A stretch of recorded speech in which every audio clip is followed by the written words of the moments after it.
Everyone, welcome to my new cooking blog. আজকে আমি তোমাদের সাথে শেয়ার করছি একটা দারুণ স্বাদের কালাকাঁদের রেসিপি। এই যে কালাকাঁদটা আজকে তোমাদের সাথে আমি শেয়ার করছি, এটা আমি রানীগঞ্জে খেয়েছিলাম। আর এই কালাকাঁদটা রানীগঞ্জের ওই দোকানের মতন আমি আর কোনোখানে পাইনি।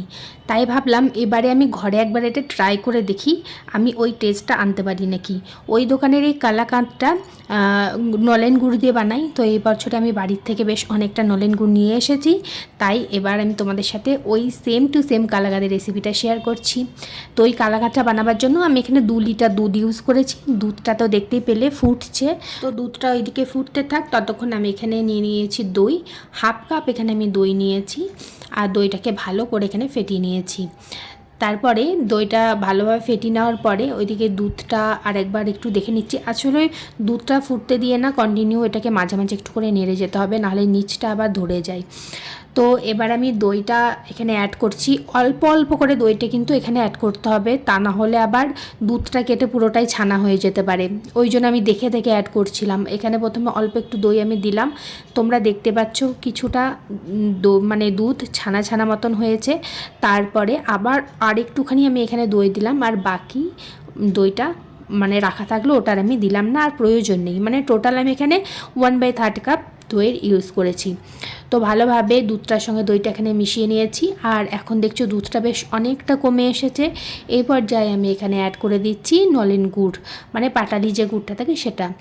এবার ওটা তোমরা যে যেরকম মিষ্টি খাবে সেরকম অ্যাড করবে। তো আমি যে দোকানের কথা বললাম সেই দোকানে এই কালাকাঁদটা একটু বেশি একটু মিষ্টি থাকে, তো আমি ঠিক সেই রকমই বানিয়েছি। আমিও বেশ অনেকটা এখানে নলেন গুড় দিয়েছি। তারপর সমস্ত কিছুকে ভালোভাবে মিশিয়ে এটা ততক্ষণ পর্যন্ত নেড়ে যেতে হবে যতক্ষণ না এটা একদম ড্রাই হয়ে আসছে। আর এটাকে মানে একদম ছেড়ে গেলে এখন হবে না, এই পর্যায়ে এটাকে কন্টিনিউ নাড়তে হবে, না হলেই কিন্তু নিচটা একদম ধরে যাবে। তো এদিকে দেখো দুধটা বেশ অনেকটা গাঢ় হয়ে এসেছে। আমি শেষে আর 1 চামচ এখানে গুড় দিয়ে দিচ্ছি, তাহলে গন্ধটা বেশ আরও সুন্দর আসবে। তো আর 1 চামচ গুড় দিয়ে এবার এটাকে আমি কন্টিনিউ নেড়ে যাবো এই হাতাটা দিয়ে। আর হাতার এই পেছনটা দিয়ে আমি ছানাগুলোকে আরেকটুখানি মিহি করার চেষ্টা করছি। দেখতেই পাচ্ছ একদম লোভনীয় দেখতে হয়েছে, তাই না? আচ্ছা, তোমরা কে কোনখান থেকে আমার ভিডিও দেখছো কমেন্টে কিন্তু অবশ্যই জানাবে। তোমরা অনেকে ভিডিও দেখো কিন্তু কেউ লাইক কমেন্ট কিন্তু করো না। তো সকলের কাছে একটা অনুরোধ রইল, প্লিজ লাইক কমেন্ট করে যেও।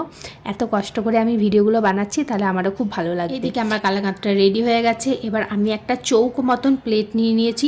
তোমাদের কাছে যদি চৌকো কেক টিন থাকে তাহলে তো খুবই ভালো হয়, আমার কাছে ছিল না। বা তোমরা যেরকম পাত্রে চাও এটাকে ট্রান্সফার করে নেবে। আর তারপরে এটাকে একটুখানি প্লেন করে একদম ছড়িয়ে দিতে হবে। তো এটাকে একদম সুন্দরভাবে ছড়িয়ে দেওয়ার পর এটাকে 1 ঘন্টা কিন্তু রেস্টে রাখবে, পুরোটা ঠান্ডা হতে দেবে। আমার যেহেতু এটা তাড়া ছিল আমি ফ্রিজে 30 মিনিট রেখে দিয়েছিলাম, কেননা আমার একজনকে দেওয়ার ছিল সেই কারণে। তো এদিকে দেখো কালাকাঁদটা একদম রেডি হয়ে গেছে। এবার আমি আমার পছন্দ মতন শেপে কেটে নেবো। তোমরা যার যেরকম ইচ্ছা তোমরা কেটে নিতে পারো। কালাকাঁদটার টেস্টটা একদম সেম টু সেম ওই দোকানের মতনই এসেছিলো।